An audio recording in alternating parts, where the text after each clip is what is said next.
হাইলাকান্দিতে কংগ্রেস ও এআইইউডিএফকে কটাক্ষ মুখ্যমন্ত্রীর। করিমগঞ্জ সমষ্টির কংগ্রেস প্রার্থী হাফিজ রশিদ আহমেদ চৌধুরীকে তীব্রভাবে কটাক্ষ মুখ্যমন্ত্রীর।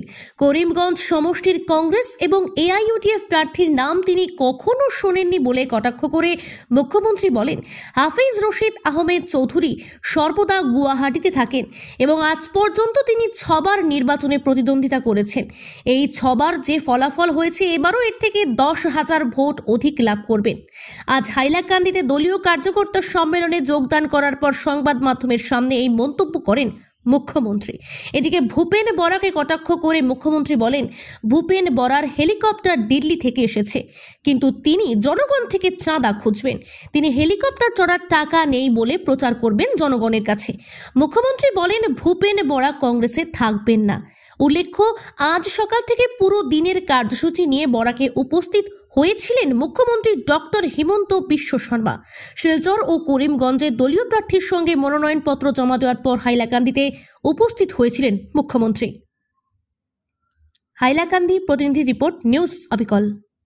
আজি করিমগঞ্জত কৃপানাথ মালা নমিনেশ্যন দিলে। বৰাক উপত্যকাত মই শিলচৰ আৰু কৰিমগঞ্জৰ নমিনেশ্যনৰ কাৰণে আহিছিলোঁ। সময়ৰ সুবিধা লৈ হাইলাকান্দিটো আহি এজিপি আৰু বিজেপিৰ কাৰ্যকৰ্তাসকলক সম্বোধন কৰিলোঁ। ইলেকশ্যন কেম্পেইনত হাইলাকান্দিত আকৌ আহিম। আগতকৈতো এতিয়া বহুত ভাইব্ৰেশ্যন বহুত বেছি।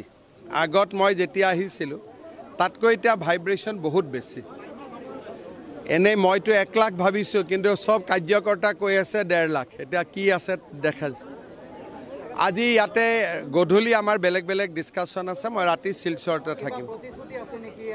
মই গোটেই ভাল কৰি কৈ দিছোঁ, আপোনালোক শুনি ল'ব। সকলোৱে আমাক ভোট দিব। মই একটা কোনো কমিউনিটিৰ নাম নলওঁ। এইবাৰ ডেভেলপমেণ্টৰ কাৰণে, মোদীৰ কাৰণে সকলোৱে আমাক ভোট দিব।